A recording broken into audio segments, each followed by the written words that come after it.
Hello friends, कैसे हैं आप लोग। उम्मीद है कि आप अच्छे होंगे और आपके उज्जवल भविष्य की कामनाओं के साथ एक बार फिर मैं हाजिर हूं इंटीग्रेशन के रेस्ट पार्ट को डिस्कस करने के लिए। इंटीग्रेशन में उसका फार्मूला क्या होता है और सिंगल टर्म, मल्टी टर्म, ये सारी चीजें हम लोग डिस्कस कर चुके हैं। हम लोगों को डिस्कस करना है इंटीग्रेशन बाय सब्स्टिट्यूशन मेथड, ये याद रखते हुए कि हमको कितना पढ़ना है, जितना पढ़ने से फिजिक्स हो जाए, है कि नहीं। तो चलिए देखते हैं हम लोग इंटीग्रेशन बाय सब्स्टिट्यूशन मेथड।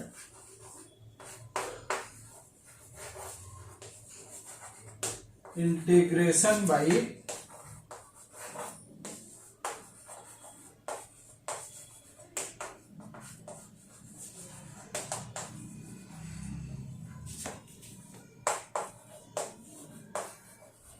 है कि नहीं।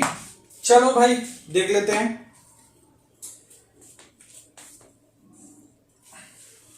ध्यान दीजिए, ये सब्स्टिट्यूशन मेथड हम लोग यूज कब करेंगे।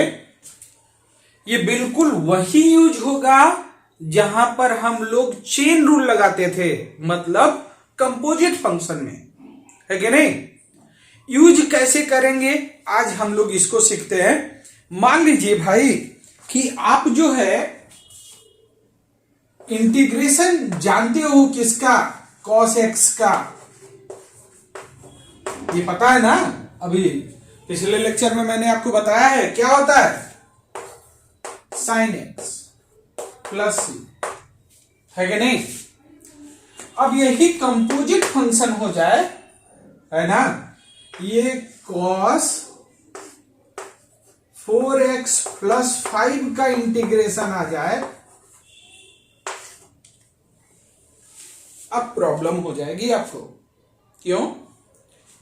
क्योंकि भाई x के रिस्पेक्ट में यहां डेरिवेटिव क्या था, x, यहां x था तो यहां तो cos x मिल गया था, cos x का sin x मिल गया था, लेकिन यहां डेरिवेटिव x है, cos के अंदर अब कुछ और मिल गया।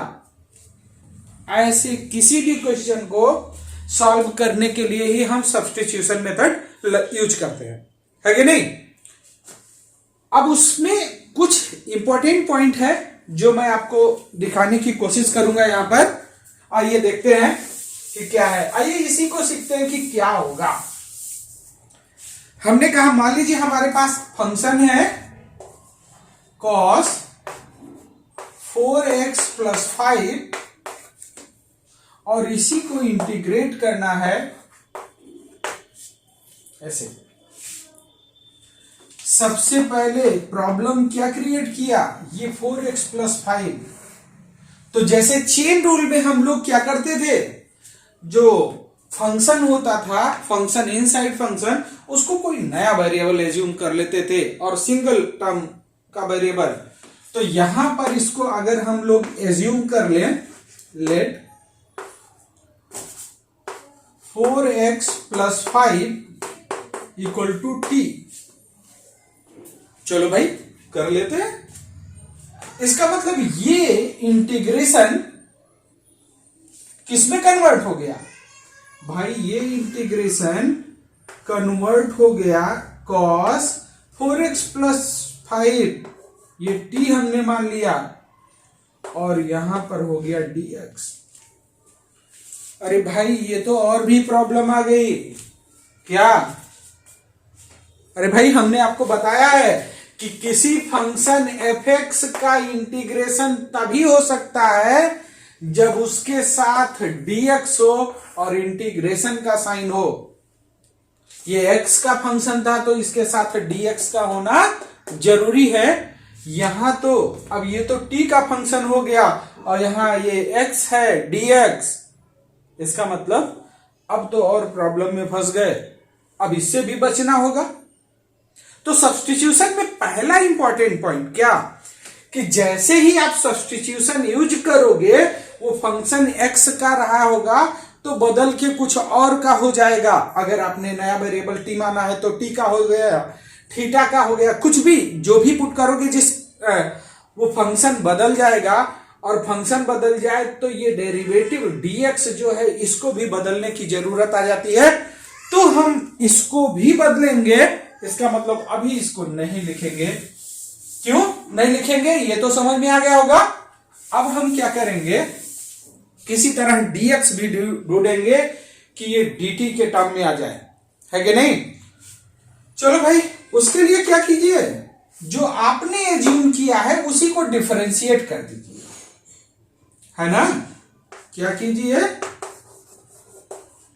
डिफरेंशिएट द फंक्शन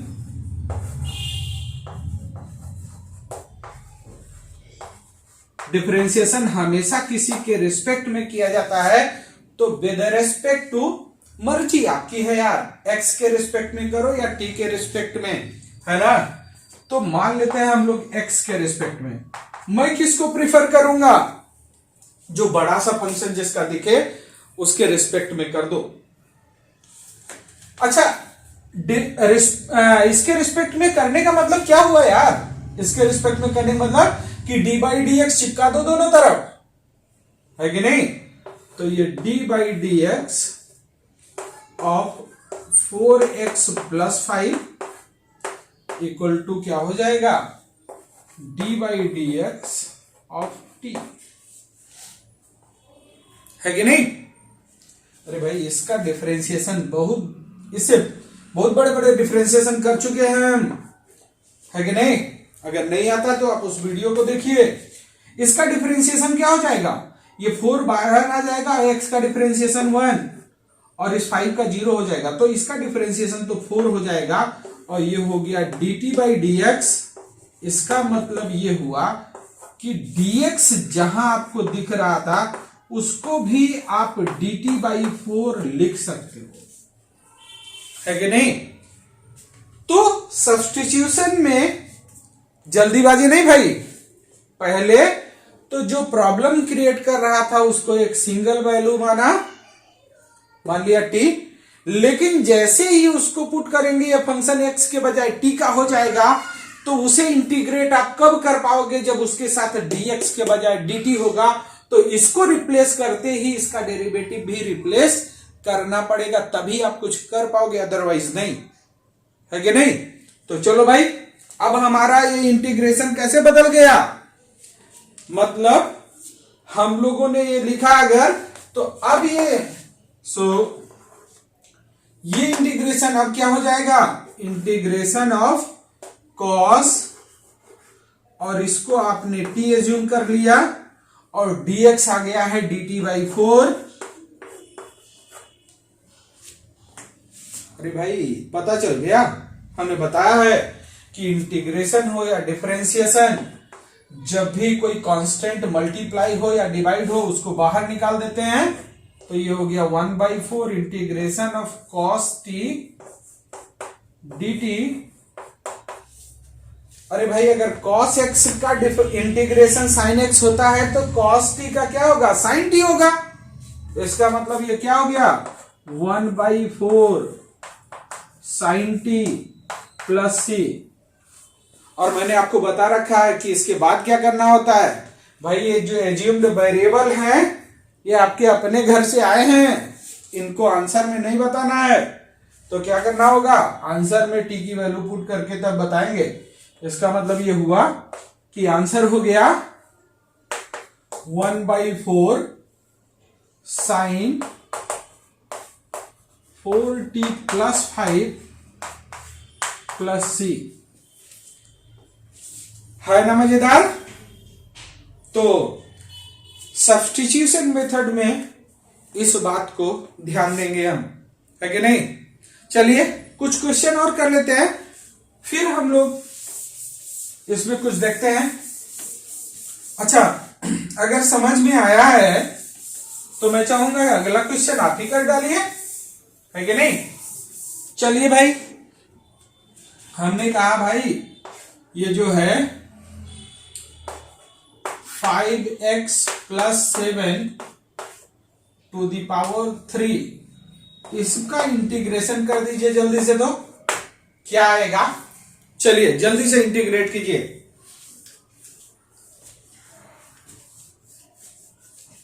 चलिए वीडियो पॉज कीजिए और कीजिए, है ना। और उसके बाद मैच करवाइए। मैं फिर रिपीट करूंगा कि मेरे साथ बिना कॉपी और पेन के बैठना गुनाह है। इसका मतलब आप उसे फॉलो जरूर करेंगे अगर आपको अपना कैरियर बनाना है तो। चलिए भाई, यहां प्रॉब्लम क्या है? ये 5x प्लस 7, अगर यही अकेले x क्यूब dx होता तो हम लोग तुरंत बता देते कि x to the power 4 divided by 4 plus c इसका आंसर है। यहां ये प्रॉब्लम है तो हमने कहा एज्यूम कर लीजिए, let 5x plus 7 equal to t। अब उसके बाद क्या करना है? जल्दीबाजी नहीं, डिफरेंशिएशन भी कर दो। Differentiate the equation with respect to, किसके रिस्पेक्ट में? x के रिस्पेक्ट में, क्योंकि मैंने बताया कि जो बड़ा दिखे उसी के रिस्पेक्ट में कर दो। तो डिफरेंशिएशन का मतलब dy dx चिपका देना है।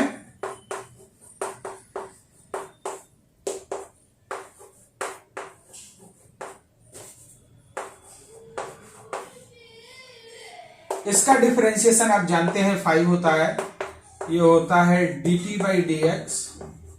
इसका मतलब ये हुआ कि dx जहां दिखेगा वहां dt बाई 5 पुट कर सकते हैं, है कि नहीं? तो अब ये क्वेश्चन बन गया integration of t cube into dt by 5। इस कांस्टेंट को यहां से निकाल के बाहर फेंक दो और अब ये हो गया रूल नंबर सेकेंड की तरह भाई, t to the power 3 t के रिस्पेक्ट में ही कर रहे हो तो क्या करना है? 1/5 t to the power 4 divided by 4 plus c, है कि नहीं? और बाद में आंसर करते समय t की वैल्यू पुट करना होता है। इसका मतलब 5x plus 7 to the power 4 divided by 5 और 4 मल्टीप्लाई हो जाएगा 20 प्लस c, हो जाएगा ना?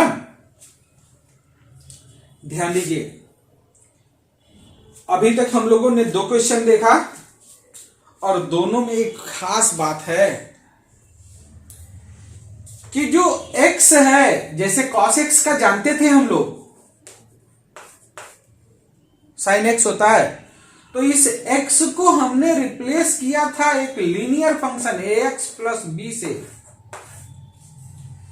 भाई a की जगह कुछ कांस्टेंट था, b की जगह कुछ कांस्टेंट था, लेकिन यहां भी x का पावर 1 है और यहां भी x का पावर 1 है। जब दोनों का पावर 1 हो उसको लीनियर फंक्शन बोलते हैं, है ना? ये बातें आगे और क्लियर होंगी जब मैं ग्राफ डिस्कस करूंगा तब, है कि नहीं?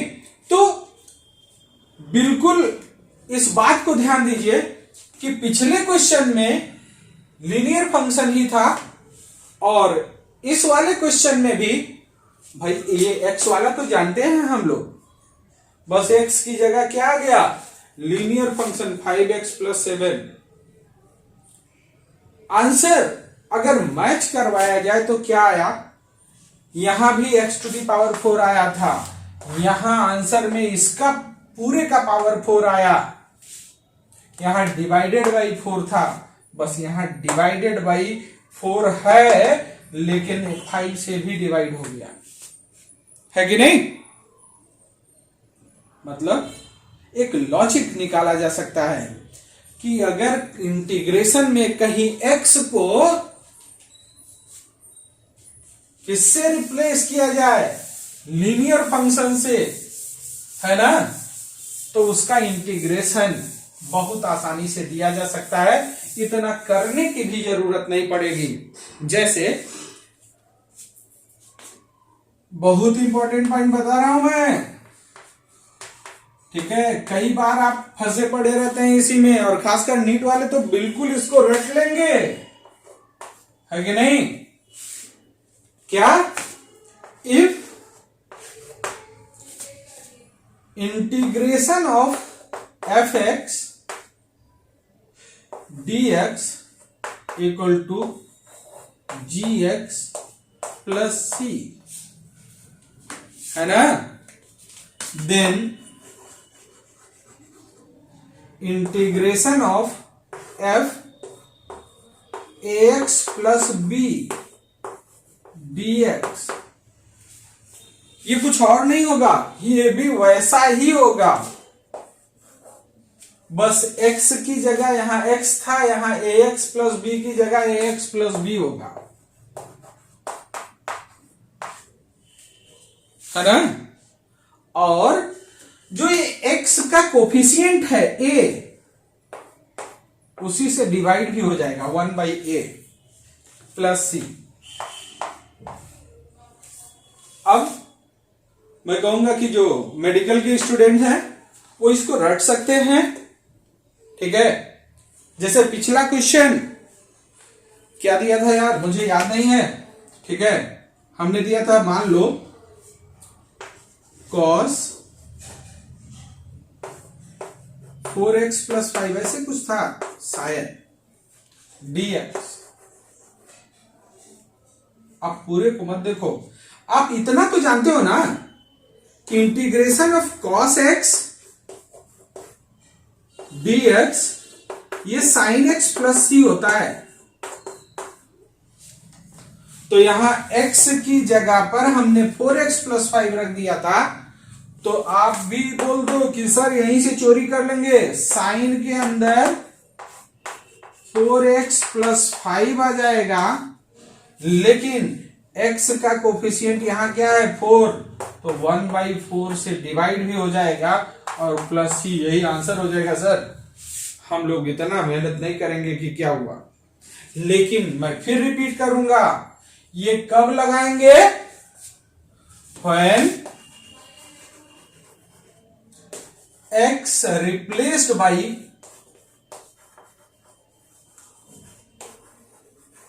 linear function ax plus b, है ना। तभी हम इसको यूज करेंगे, अदरवाइज हम लोग इसको यूज नहीं करेंगे। इस बात को ध्यान रखेंगे। और कुछ होगा तो उसके लिए भी रूल्स हैं, लेकिन इसके लिए, ठीक है। आइए अब हम लोग क्वेश्चन करते हैं। अच्छा, ये आया कहां से, जरा भाई इंजीनियर साहब लोग शुरू हो जाइए, मैं एक्सप्लेन कर देता हूं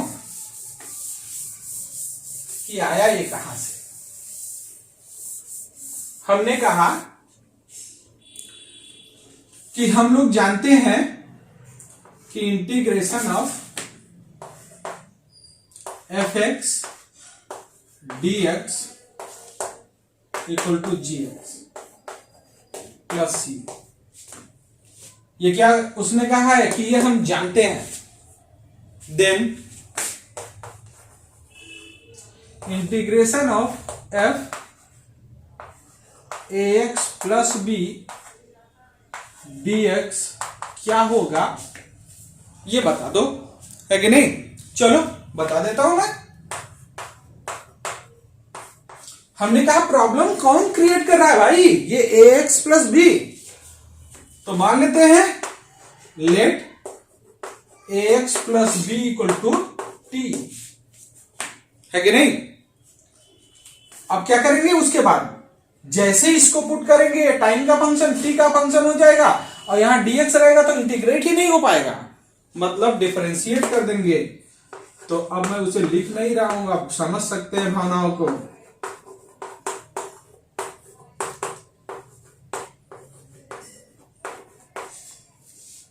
इसका मतलब इसका डिफरेंशिएशन ए बचेगा, यहां पर x का 1 हो जाएगा और b का 0, ये हो जाएगा dt by d x. It means dx equal to क्या आ जाएगा, dt बाई ए। सो जो ये फंक्शन है f a x plus b d x, क्या ये ऐसे कन्वर्ट हो गया एफ टी और ये डी टी बाई ए हो गया ना। निकाल के ए को बाहर फेंको, integration of f t d t. अरे भाई integration of f x d x g x जानते हैं हम लोग, तो f t d t g t हो जाएगा ना। तो ये हो जाएगा भाई 1/a जी टी, और सी हमेशा जोड़ना ही है, उसमें कोई टेंशन है नहीं। और बाद में टी की वैल्यू खुद पुट करना है, तो ये क्या आ गया 1/a जी ax प्लस बी प्लस सी। लेकिन ध्यान रखेंगे कि ये अप्लीकेबल कब है, जब x को किसी linear function ax plus b से रिप्लेस कर दिया जाए तभी ये लगाएंगे, अदरवाइज इसमें प्रॉब्लम हो जाएगी, है कि नहीं। चलिए भाई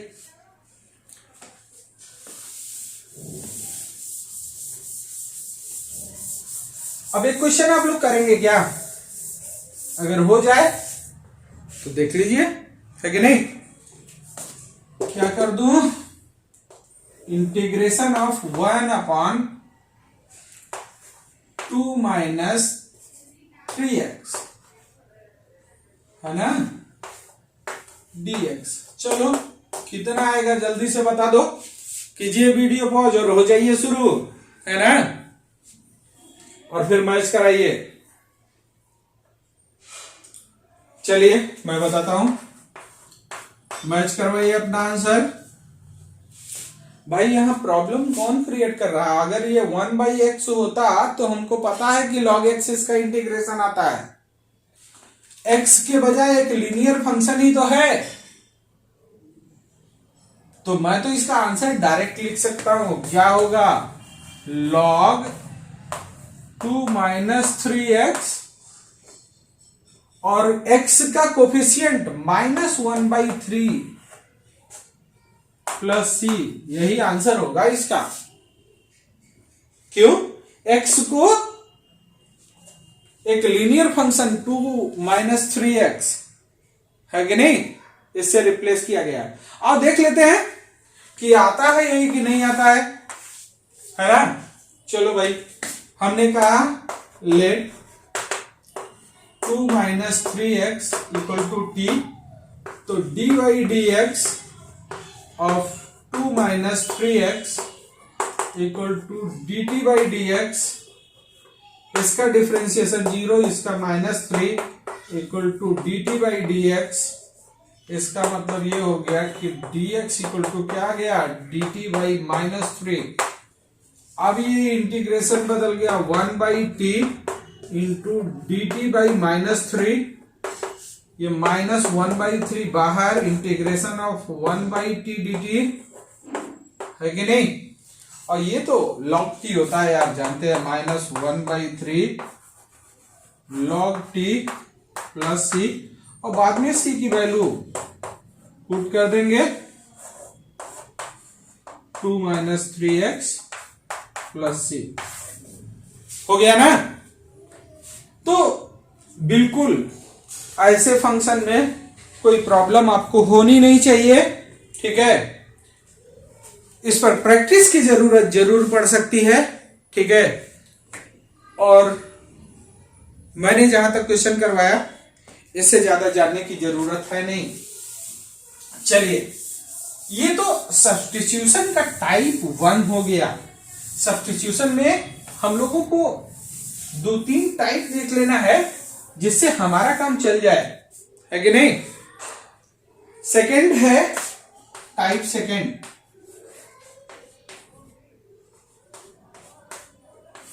फर्स्ट टाइप क्या था भाई, x को एक linear function ax plus b से रिप्लेस किया गया था। टाइप सेकंड में एक स्पेशल टाइप दिखेगा ही दिखेगा यार, ऐसे integration of dx upon a² plus x², है ना। ध्यान दीजिए यहां कुछ 5, 7, 8, 9 कुछ भी मल्टीप्लाई हो जाए तो कांस्टेंट से कोई परेशान होने की जरूरत नहीं होगी, क्योंकि कांस्टेंट तो बाहर आ जाएगा, और ये a भी कांस्टेंट ही है ना। ऐसे सब्स्टिट्यूशन के लिए, ठीक है, हम एक इसे स्पेशल टाइप सब्स्टिट्यूशन बोलते हैं और फिजिक्स में कई जगह देखने को मिलेगी, इसलिए मैं इसे बोल रहा हूं। इसके लिए हम लोग एज्यूम करते हैं कि let x equal to a tan theta, ठीक है। अगर आप मैथ्स के स्टूडेंट हैं और ढेर सारे सब्स्टिट्यूशन हो सकते हैं, लेकिन हम लोग ये नहीं भूलेंगे कि हम लोग यहां पढ़ क्यों रहे हैं, क्योंकि हमको फिजिक्स पढ़ना है कि नहीं। हमने बताया है कि जैसे ही x सब्स्टिट्यूट करोगे एक थीटा का फंक्शन हो जाएगा और dx अगर बना रहा तो आप इंटीग्रेट कर ही नहीं पाओगे। हमको इंटीग्रेशन कब कर पाओगे, जब ये d थीटा हो जाए, है कि नहीं। तो डिफरेंशिएट कर दो, डिफरेंशिएट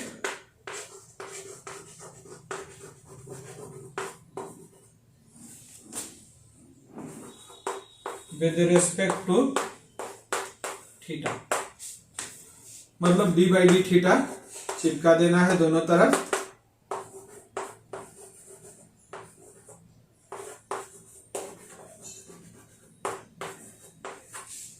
है कि नहीं। ये तो हो गया dx बाई डी थीटा और ये हो गया कांस्टेंट। और डिफरेंशिएशन ऑफ tan थीटा ये तो जानते हैं यार, क्या होता है, सेक स्क्वायर थीटा। इसका मतलब इस dx को, ठीक है, हम लोग लिख सकते हैं a sec square theta d theta. ये डी थीटा ट्रांसफर कर दीजिए इधर। तो हमारे पास सब्स्टिट्यूशन के बाद ये थीटा का फंक्शन होगा और दूसरा dx भी हम थीटा के टर्म में सब्स्टिट्यूट कर सकते हैं। तो अब हम देखते हैं कि फिर क्या होगा, है कि नहीं। चलिए अब हम क्या करेंगे, हमारे पास दो बातें आ गई। एक x को पुट करना है a tan थीटा और dx को पुट करना है क्या, a sec square theta d theta, है कि नहीं। चलो भाई पुट कर देते हैं। ये हो गया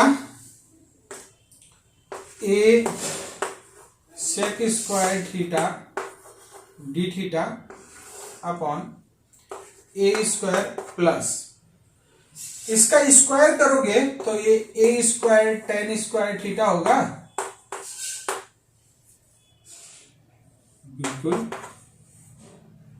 अब यहां पर अगर a को बाहर लेना है तो ले सकते हो, sec square theta d theta, और यहां पर अगर a स्क्वायर बाहर ले लिया जाए तो 1 प्लस tan स्क्वायर थीटा।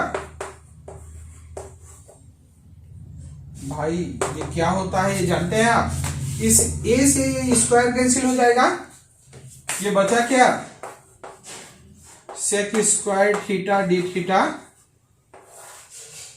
और ये 1 plus tan square theta sec square theta. तो ये सेक से सेक कैंसिल हो गया, ये हो गया इंटीग्रेशन ऑफ डी थीटा, जिसका आंसर होगा थीटा प्लस सी, है कि नहीं। इसका मतलब ये हुआ थीटा तो आंसर में दे नहीं सकते क्योंकि वो हम लोगों ने सब्स्टिट्यूट किया था। तो थीटा की वैल्यू क्या होगा भाई, tan थीटा इक्वल टू, यहां से tan theta equal to x by a. इसका मतलब theta equal to tan inverse x by a हो जाएगा कि नहीं। अच्छा ये 1 बाई ए भी बचा रह गया, तो बाई ए, तो ये क्या हो गया 1 by a tan inverse x by a plus c, ये आंसर आ गया। ठीक है, ध्यान दीजिए ये स्पेशल टाइप का इंटीग्रेशन है और ये हम लोगों ने इसलिए पढ़ा क्योंकि ये बार बार हम लोगों को मिलता है। कभी कभी यहां कुछ पावर भी हो जाएगा, है ना, और जनरली फिजिक्स में वो मिलता है 3/2, तो आप पावर भी करके कर लीजिएगा, है कि नहीं। अरे भाई पावर अगर करोगे, चलो जल्दी से कर ही लेते हैं। मैं क्या बताऊं आपको, ये समझ में आया ना?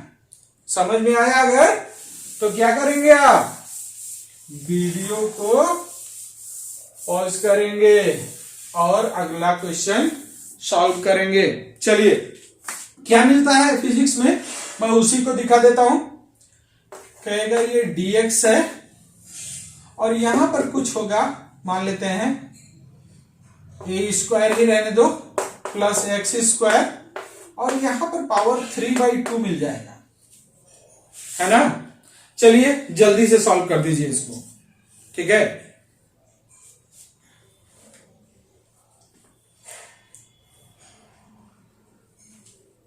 चलिए मैच करवाइए मेरे साथ। अब हमने क्या कहा कि यहां पर क्या करेंगे हम लोग, assume let x equal to a tan theta, dx equal to क्या आ गया था, a sec square theta d theta. अभी अभी हम लोगों ने किया है इसको, ये याद था ना? पुट कर दो जरा यहां पर, इंटीग्रेशन ऑफ dx की जगह a sec square theta d theta upon, यहां पर अगर पुट करोगे तो a square plus a square tan square theta, और इसका पावर 3/2 है कि नहीं? चलो भाई, इसी को a sec square theta d theta upon a common ले लिया जाए a स्क्वायर, है कि नहीं? चलो मैं एक ब्रैकेट और यूज करता हूं आपको समझाने के लिए, नहीं तो आप कहने सर ये कहां से आ गया।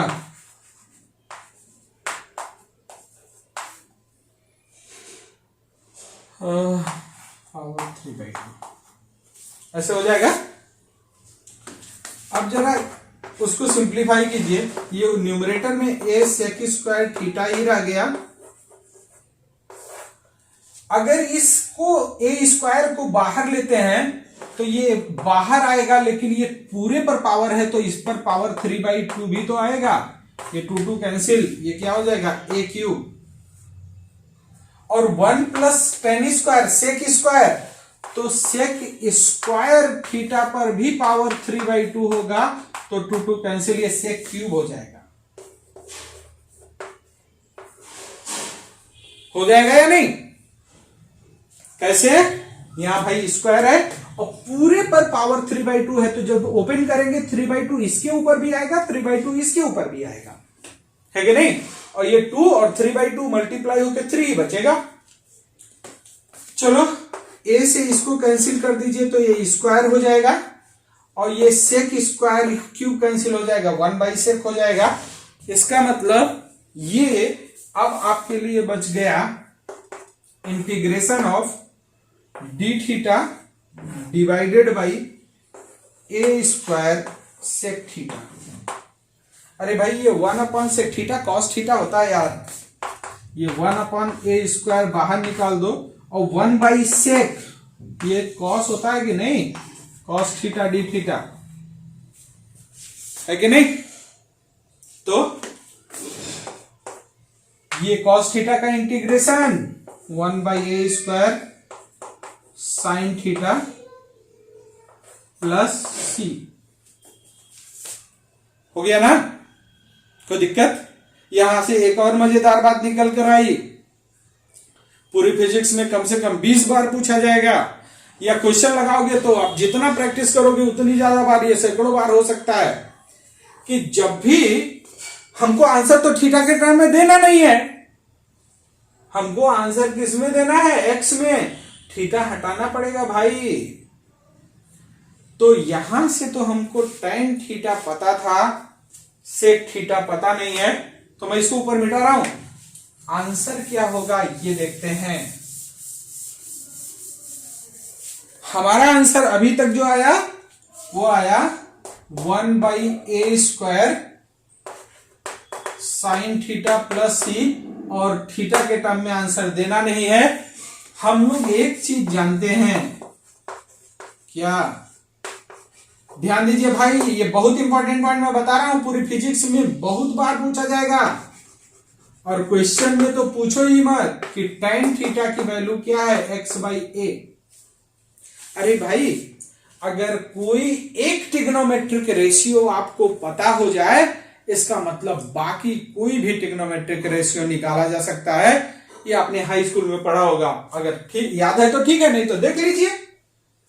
tan थीटा हम क्या जानते हैं, परपेंडिकुलर अपॉन बेस होता है ना, और ये trigonometric ratio right angle triangle में लगाते हैं। तो एक समकोण त्रिभुज बना लीजिए, राइट एंगल ट्राइंगल, इसमें ये थीटा है, तो ये परपेंडिकुलर अपॉन बेस, इसका मतलब ये x होगा तो ये a होगा। पाइथागोरस यूज किए, √a² प्लस x² हो गया। इसका मतलब साइन थीटा क्या हो जाएगा, ये 1/a², और साइन थीटा तो परपेंडिकुलर अपॉन हाइपोटेन्यूज होता है ना, तो इसको लिख देंगे x/√a² plus x² plus c। यही आपका आंसर हो गया। समझ में आया? आ गया हो तो थैंक यू तो बोल ही सकते हो यार, है कि नहीं? बहुत मजेदार। ध्यान दीजिएगा, ये दोनों कॉन्सेप्ट बहुत इंपॉर्टेंट है।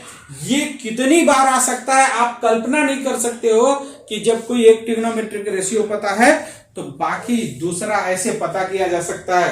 क्या करोगे, एक राइट एंगल ट्राइंगल बनाओगे, उसमें कुछ पता होगा कि वो परपेंडिकुलर अपॉन बेस है, परपेंडिकुलर अपॉन हाइपोटेन्यूज क्या है, उसके साइड बनाओगे, तीसरा पाइथागोरस से निकालोगे और उसके बाद आंसर बता दोगे, है कि नहीं? चलिए, तो ये क्या हो गया, टाइप सेकेंड। अभी कहानी शुरू हुई है, खत्म नहीं। आ जाइए टाइप थर्ड। अच्छा, बहुत ज्यादा नहीं पढ़ना, मैंने बोला था आपसे कि इंटीग्रेशन में मैं आपसे उतना समय नहीं लूंगा जितना कि हमने डिफरेंशिएशन में लिया। टाइप थर्ड क्या होगा, मान लीजिए कि जो फंक्शन आपको पता है उसी के साथ उसका डेरिवेटिव भी मल्टीप्लाई हो तो कैसे निकालेंगे, है कि नहीं? आइए, ऐसे नहीं समझ में आएगा। मान लीजिए हमने कहा इफ डिफरेंशिएशन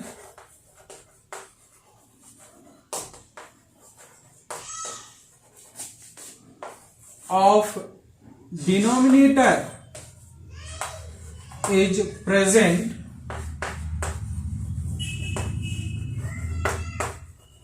in numerator, है ना?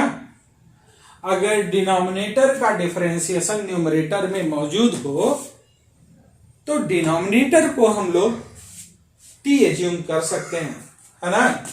देन एज्यूम डिनोमिनेटर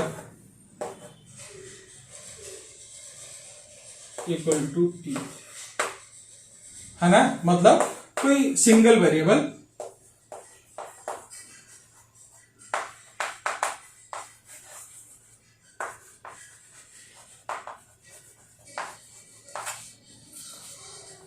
अगर ऐसा दिख गया और कर लीजिए, आंसर 100% श्योर है, आ जाएगा, है ना? चलो, अब इस पे बहुत मजा नहीं आएगा जब तक आप एग्जाम्पल नहीं करोगे, है ना? और फिर वही एग्जाम्पल हम लोग करेंगे जो फिजिक्स में कम से कम थ्योरी समझते समय 4-5 बार पूछी जाती है ना? एक्सप्लेन करना पड़ता है और हर बार एक्सप्लेन करना पड़ता है, बहुत दुख होता है कि बेटा बताया था ये, है ना? तो मैं उम्मीद करता हूं कि आपको ये ना कहना पड़े, है कि नहीं? चलिए, क्वेश्चन मान लो। अच्छा, ये differentiation of denominator present in numerator का मतलब ये हो गया कि भाई कांस्टेंट मत देखिएगा, है ना? जैसे हमने कहा integration of x dx upon a square plus x square to the power 3/2 है कि नहीं? क्या दिख रहा है कुछ यहां पर? बिल्कुल दिख रहा होगा। क्यों? क्योंकि भाई ए स्क्वायर प्लस एक्स स्क्वायर ये क्वाड्रेटिक इक्वेशन है, इसका मैक्सिमम पावर 2 है। इसको डिफरेंशिएट करोगे तो इसका पावर एक कम हो जाएगा, ये कम होके कितना हो जाएगा 1, और न्यूमरेटर में एक्स हमको दिख रहा है, इसका पावर 1 है कि नहीं? तो दिख तो रहा है यार हमको कि इसका डिफरेंशिएशन पावर एक कम हो जाएगा, और ये यहां दिख रहा है। तो ये जो मैं कह रहा हूं इससे मैच करता हुआ एक क्वेश्चन है, उससे देख लेते हैं। यहां करेंगे क्या हम लोग? हमने कहा इसे सॉल्व करने के लिए let denominator means a square plus x square equal to t square. जरा ध्यान दीजिए, यहां हमने कहा था टी, यहां कह दिया स्क्वायर। क्यों? क्योंकि यहां पर पावर 3/2 है, डिनोमिनेटर में 2 है, और उसको हम 2 मान लेंगे पावर उस पर, तो ये कैंसिल हो जाएगा बहुत आसानी से, है कि नहीं? तो इसलिए मैंने उसको मान लिया, और कोई विशेष बात नहीं है। ठीक है, चलो, इसका मतलब जैसे ही हमने इसमें पुट किया, ये तो टी का फंक्शन हो जाएगा, और अगर टी का फंक्शन हो गया, ऊपर dx है, इंटीग्रेट नहीं कर पाओगे आप, इसका मतलब डिफरेंशिएट करने की जरूरत है। तो डिफरेंशिएट कर देते हैं, d/dx a square plus x square equal to d/dx, और ये टी स्क्वायर, सॉरी d/dx, दोनों के साथ सेम लगाते हैं ना, differentiate with respect to x. ये कांस्टेंट है, इसका डिफरेंशिएशन 0, ये एक्स स्क्वायर का डिफरेंशिएशन 2x, और यहां पर क्या होगा भाई? ये तो डिफरेंशिएट नहीं कर पाओगे। क्यों?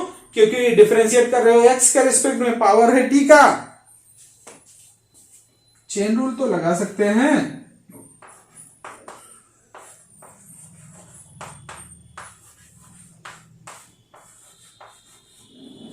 लिख सकते हैं कि नहीं? ये dt कट कर दिया, dt कट कर दिया जाए तो ये है ना भाई। चलो भाई, अगर इसको हमने 2x लिखा है, तो अब तो ये रूल नंबर सेकंड में फिट बैठ गया। ये 2t, और ये हो गया dt/dx, 2 से 2 cancel, x dx equal to t dt हो गया ना भाई? दिख रहा है या नहीं दिख रहा है? चलो, डाउट था मुझे, है कि नहीं? चलिए, तो x dx की वैल्यू क्या हो जाएगी? t dt। अब हम लोग सब्स्टिट्यूट कर देते हैं।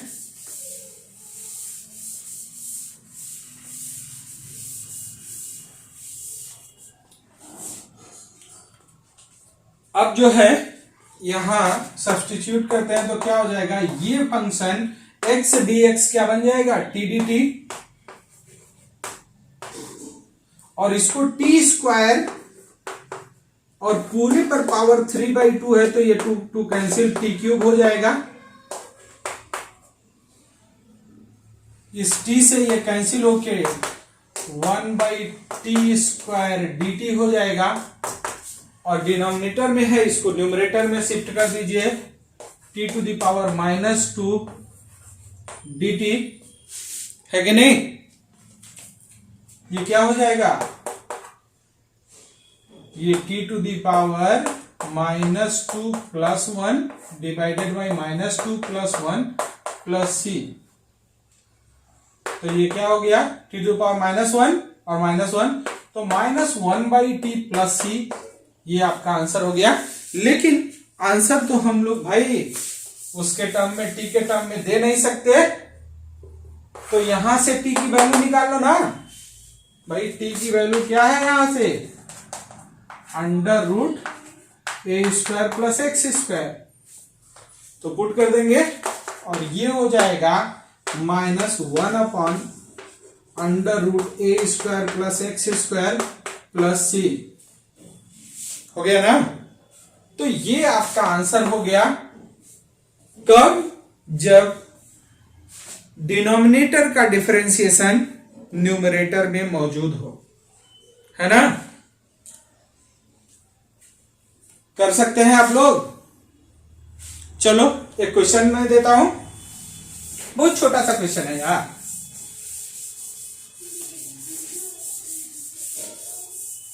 कॉपी पेन है ना आपके साथ? होना चाहिए भाई, अगर नहीं है तो प्रॉब्लम है। tan x dx, जरा इसका इंटीग्रेशन बताइए जल्दी से, है कि नहीं?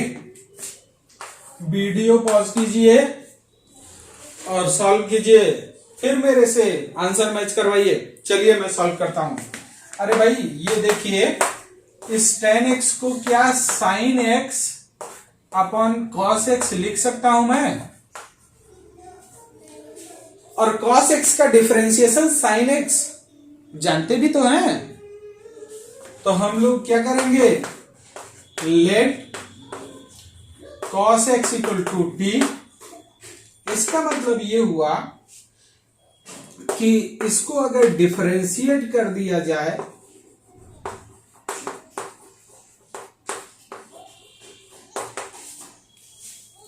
ये cos x का क्या हो जाएगा, माइनस ऑफ sin x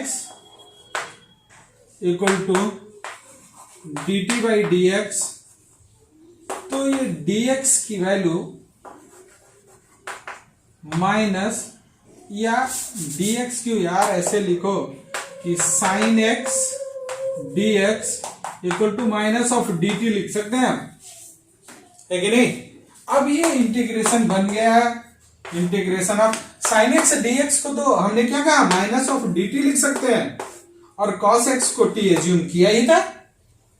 भाई ये माइनस निकाल दो बाहर, और ये 1/t dt, यही तो है ना? और ये क्या है, रूल नंबर 3, 1/x का इंटीग्रेशन log x होता है यार। तो ये क्या हो गया, minus of log t plus c, है कि नहीं? और t किसको माना था, cos को, तो ये हो जाएगा log cos x minus sine के साथ प्लस c, या फिर इस माइनस को इसके ऊपर लगा दिया जाए, ठीक है, log की प्रॉपर्टी में, तो ये हो जाएगा log cos x to the power -1 plus c। ये log की प्रॉपर्टी है भाई, ज्यादा दिक्कत होगी तो यही छोड़ दीजिएगा अभी। और ये 1/cos sec हो जाएगा, तो इसका इंटीग्रेशन आ गया log sec x plus c। बस इस बात को ध्यान रखिएगा कि यहां मॉड लगता है, क्यों? क्योंकि log के अंदर निगेटिव नहीं होता है कि नहीं, इसलिए लगता है।